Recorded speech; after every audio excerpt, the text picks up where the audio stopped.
Welcome to The Italian Goes Rogue. Now, this is not necessarily going to be a series, like a Let's Play series, but more or less a series of games. This might be just random things that I play, that we might just show one or two videos of, just like a random assortment of games that are other than football. So let's get started here. This is Hand of Fate. It's published and developed by Defiant Development. You can get this on Steam. I think you can get it for the Xbox as well. I knew you would not falter. The more you play, the more I wonder. Before I explain the game a little bit, let me turn down the settings of my earphones a little bit loud. Now, what Hand of Fate is basically a card game. You have a dealer, which is the man there we saw, which is the voice acting on it's awesome. And you kind of play through these levels, or decks, all the way to get to the boss, which is these ones on the side. So you play your levels, and it's kind of got your bosses, and it says like this is the Jack of Scales. It's gonna have the stuff on the right. It says cooldown times for weapons and artifacts are doubled, and it kind of has these little modifiers to the deck to make it harder. And so you select. The suit of scales are represented by these lizard men. Quiet, patient, lethally subtle, and coldly intelligent. Of all the creatures I have incarnated as suits, these please me the most. And so you go into the deck builder. I'm gonna stop talking whenever that guy's there. Would you like to use a recommended? No, I don't want to do that. And so you have your three decks. This is like the difficulty. This is your like weapons and stuff of cards that you could get in playing the game. You can take things out and put things in. Like, you can take out, let's just say, Huge Hammer and put in this one because it's new and we haven't used it yet. We can go over. You can put more shields in. You can put armors in. Like Feathered Ice, we'll put that one in. This Ring of Enlightenment, you can inspect it, see what it does. See, you don't know what it does because you haven't unlocked it. Let's put it in there, and let's put this in here. I don't really like shields all that much. Guess we can put the Huge Hammer back in there. Then let's put the old Rat Cleaver in there. Okay, so 25 and 25, that's good. You can back out.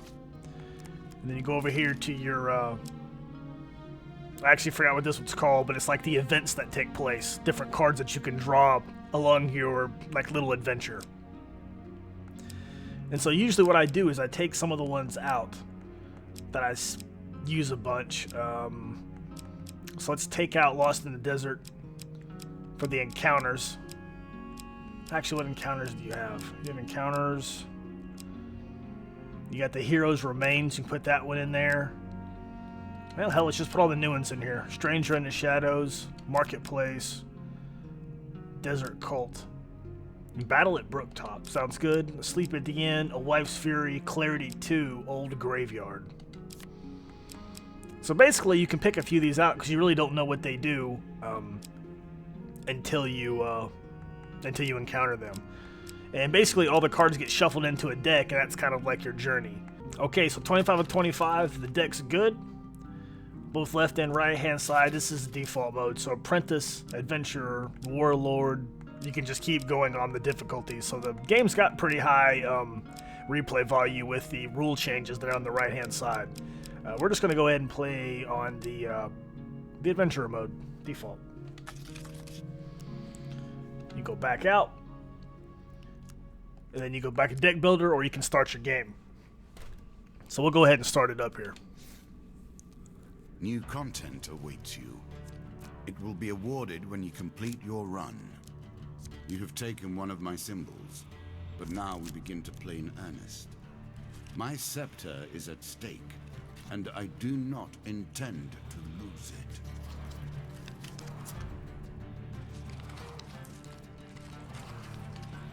So all this shuffling and stuff, Scales.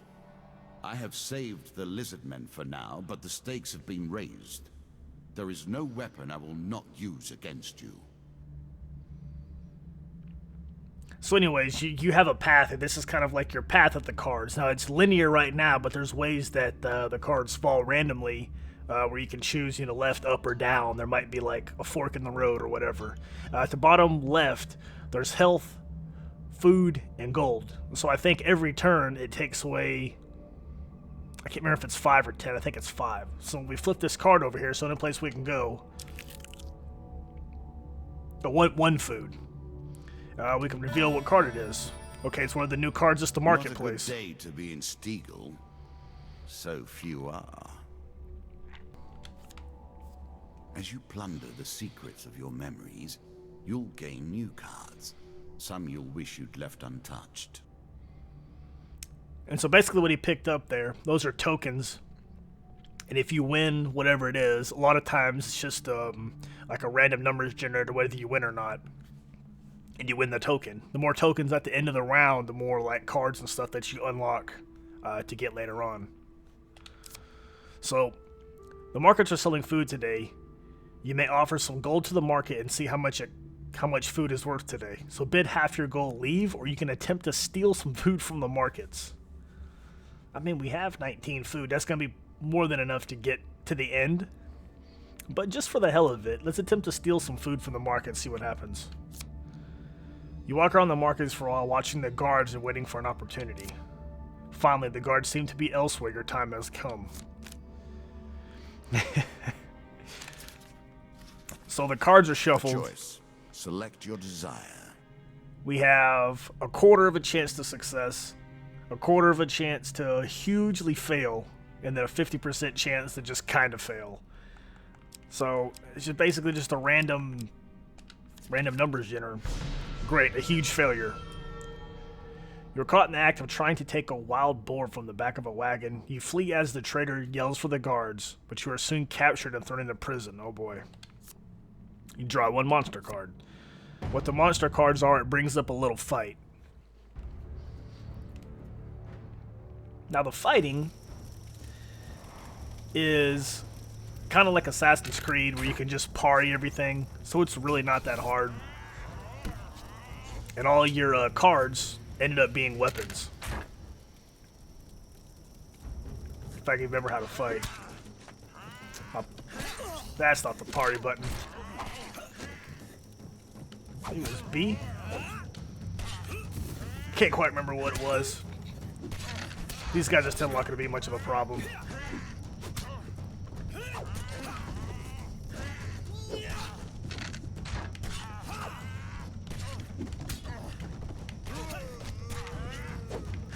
Well, there we go. One of the buttons is a like a counter move or whatever.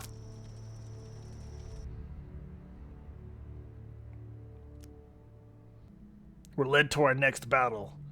Oh shit, we're like thrown in a pit. Okay. See, I've never drawn this card before. I didn't know what the hell we're even going to be up against.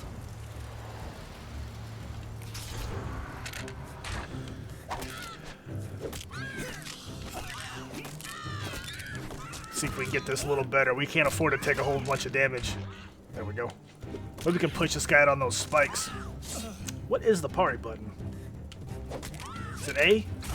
Son of a bitch.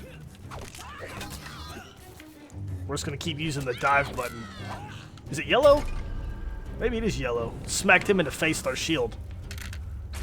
We have 38 health left. That is not good.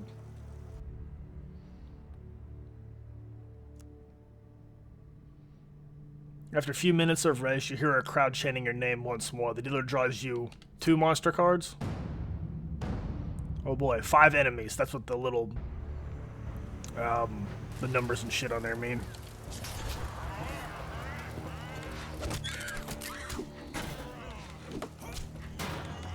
Yeah. Yeah, the Y button. That's my parry button. Parry.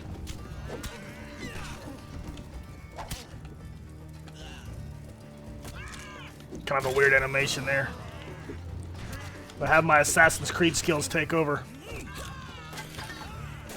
There we go. Now we're getting the hang of it. Got him. Alright. Except there's nobody in the stands.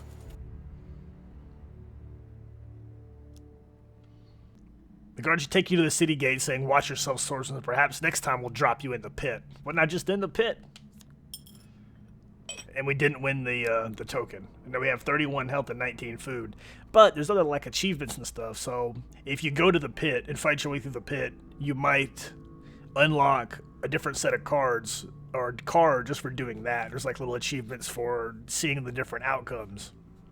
And there's a different outcome for a huge success to see what happens if you actually would have stole the hog.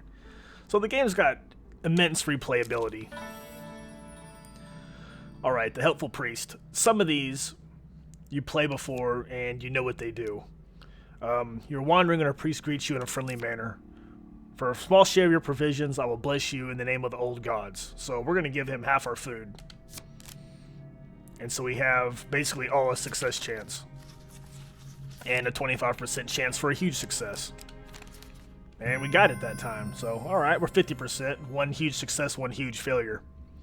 You give him half your food. He speaks in the language of the old religions for several minutes and gently touches your forehead. It is done, he says. We draw 2 blessing cards. Many of these blessings are too good for the likes of you. So at the beginning of every battle, the old gods throw down thunder upon one of your enemies. Okay? Arcane knowledge. The gods look upon you favorably. Whenever the player uses the artifact, there's a 30% chance of immediately reducing cooldown by 80. Alright, on to the next card. Loan. I can't remember this one. You cannot come to this table with debts outstanding.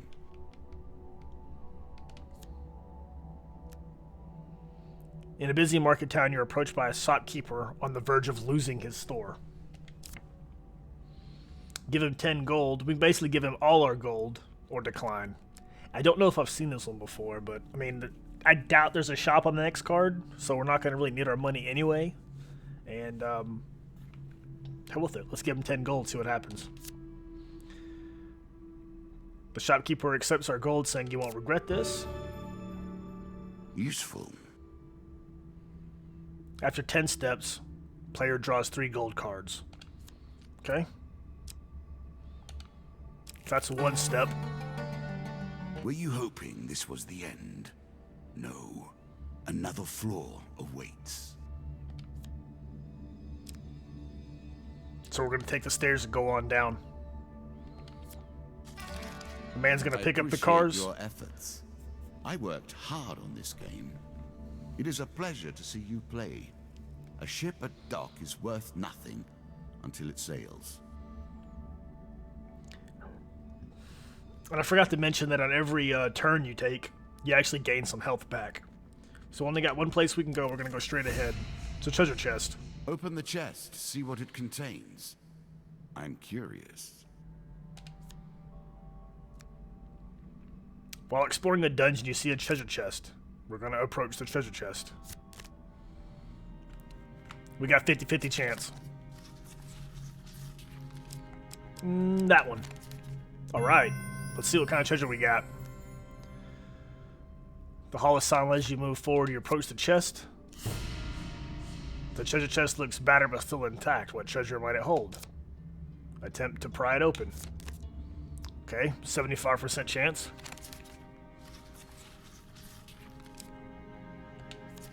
Alright. After a mighty heave, the lock breaks and the spoils are yours. The dealer draws you 4 gain cards, which is basically the opposite of like a monster I'm sure card. You're grateful for that. So we got 15 gold, so we have money now. Got an equipment, that's good. Let's see what we got. The Ring of Enlightenment. What sort of man would trade the blessing of the gods for material wealth? If the player sells the ring, they receive plus 50 gold for each blessing they possess, and all blessings are lost. That's not the best thing in the world. Another 15 gold. 25 gold. These are the times you can kind of pick your way. I'm gonna go here and try to make our way up and to the left. The Traveling Tinkerer. This is like shops, I think. Or maybe it's not. Oh, yeah. This is the, like the shops.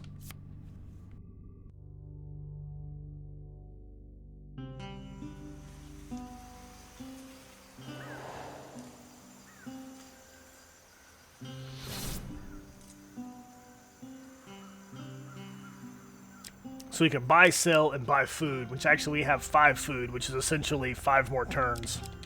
So we're going to buy Scorching Zeal, Berserker Armor, and a shield. Let's see how much we can buy for food.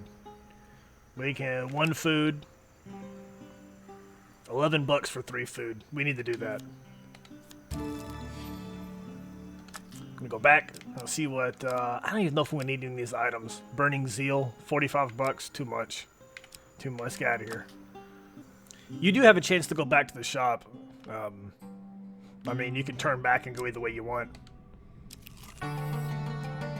So, roaming ever forward, hunting for the truth. So basically, this is the exit for this round. We're gonna turn back. We're gonna explore to the left.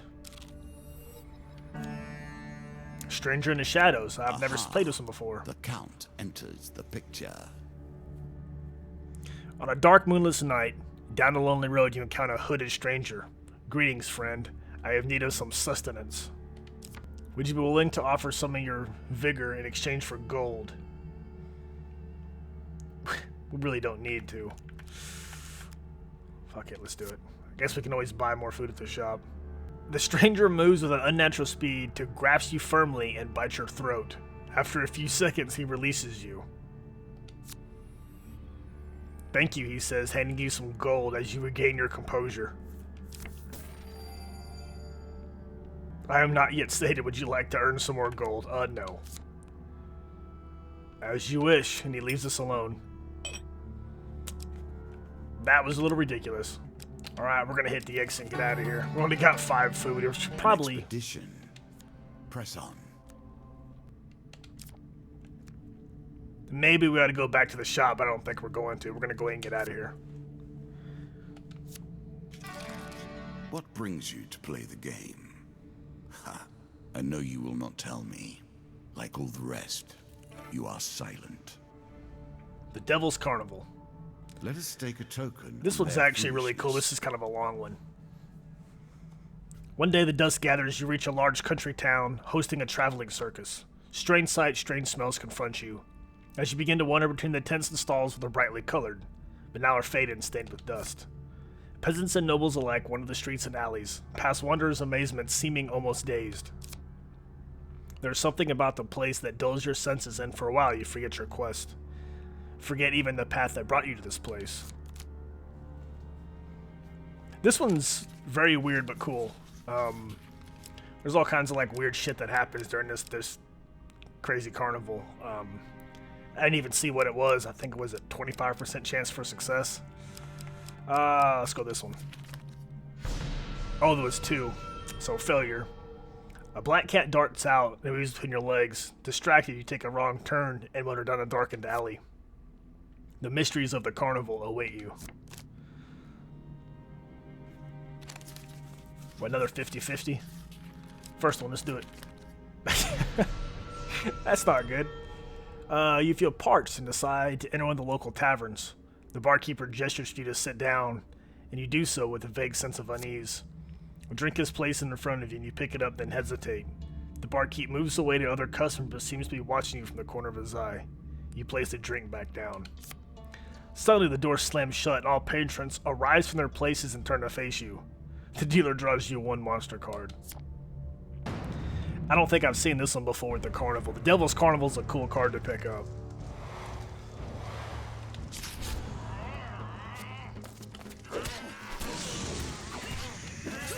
I hit the Y button, you bastard. Come on.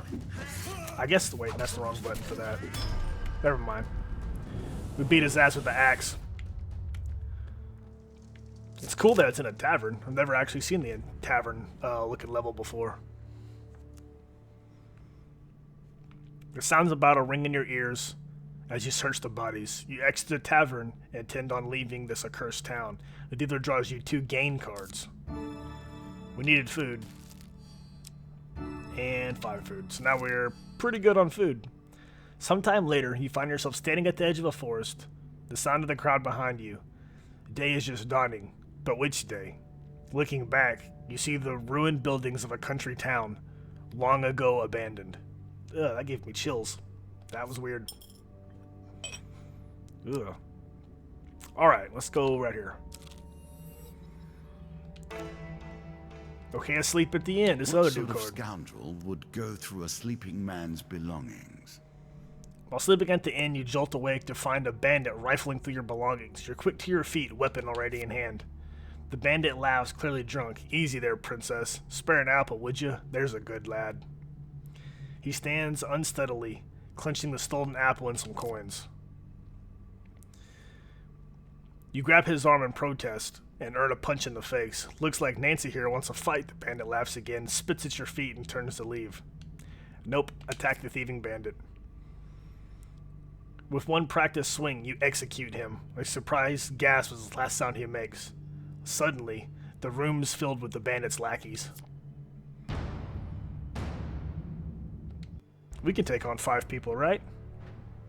But I love the story behind everything. It's kind of cool, the whole.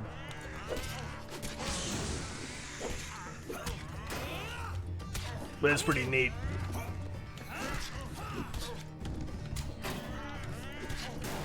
The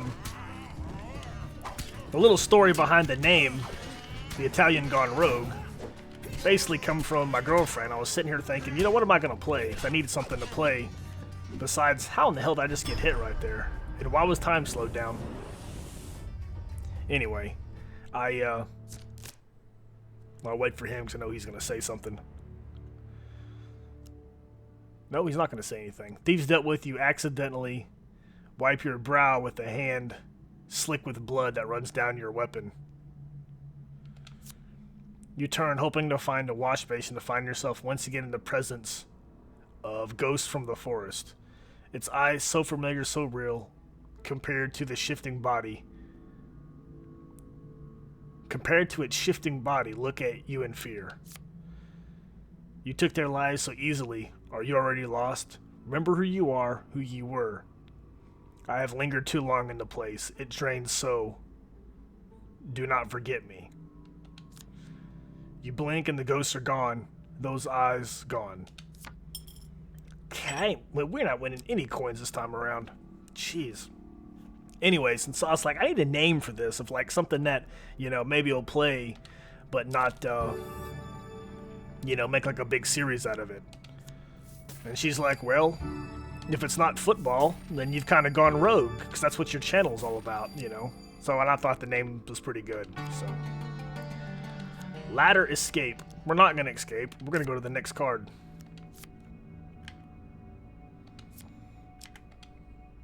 I mean, we got shit tons of gold, so maybe we can buy something. You off crossing at bridges like this. Surely there's an alternative that would leave you less exposed and vulnerable. While crossing the ancient rope bridges of Dead Man's Gorge, you hear sounds of movement from below. It's an ambush. Draw 1 monster card. 6 people. Wow. That's quite a lot.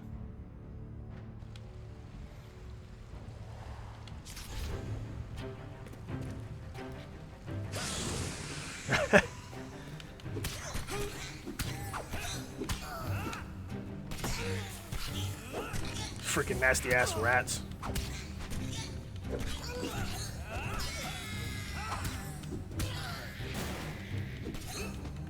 If I can get this one killed down here, there we go. Bastard hit me. There we go. Where you going? Get back over here.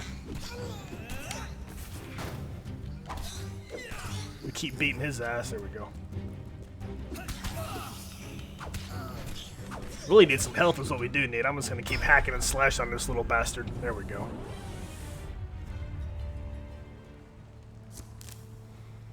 I mean, the battles make it fun. It's kind of like a little, instead of just a whole card game the whole time. Alright, 3 game cards. Max health is good. A little extra health, but it is only a momentary respite. Armory. Draw 3 but keep 1.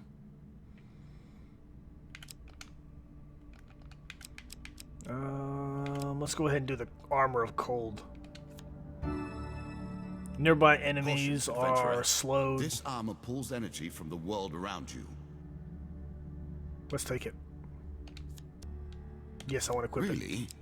Is that what you're going to do? Did I equip that or not? I hope I did.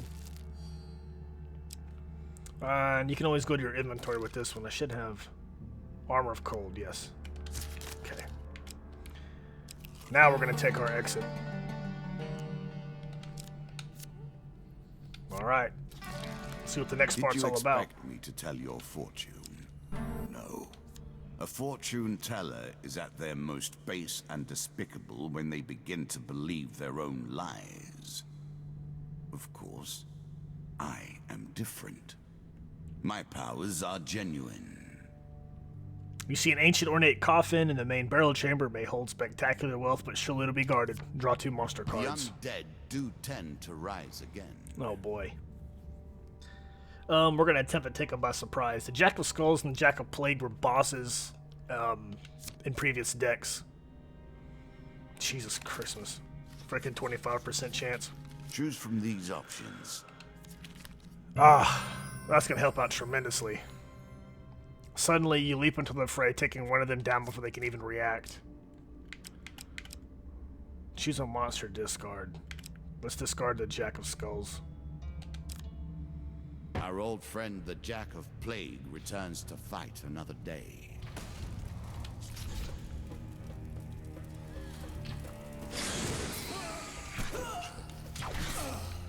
Oh, that stupid trap. I gotta stay away from that.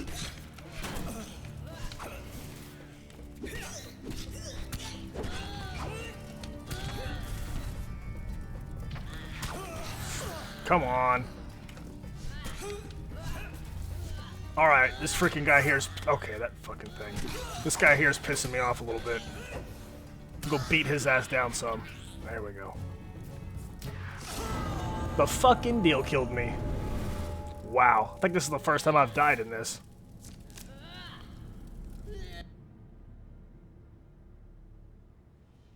So the game takes another life. Do not worry, though. You may try again. I, too, would rather die than face the Jack of Scales. Smart-ass dealer. The hunt for the White Minotaur has begun. So, these are extra pieces. I'm not sure how we want them. But this is usually what it looks like after you finish the deal. All the cards that, all the little coins that he pulled out of that red jar to his left, but dropped them back in there. If you win them, he puts them in that little cup right here in front of us.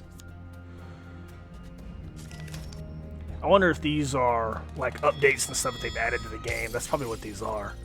Yeah. The Goblin King's Halls DLC. But this is a fun game. Like, I love the little storytelling that it does. Indecent Arrival. But that's Hand of Fate. It's a really fun game. I play it every now and then. I've been watching a shit ton of bowl games, and sometimes it's nice just to play a game, throw it into the editor, have it render out, and not do a whole lot of editing. And I don't like having days of not having games on there. So the way I see it, if you subscribe to the channel, then, you know, maybe you expect to have a video there every day, and I kind of feel the same way. Doesn't necessarily mean it has to be football every single time, but football and sports games is still probably going to be the majority of the channel.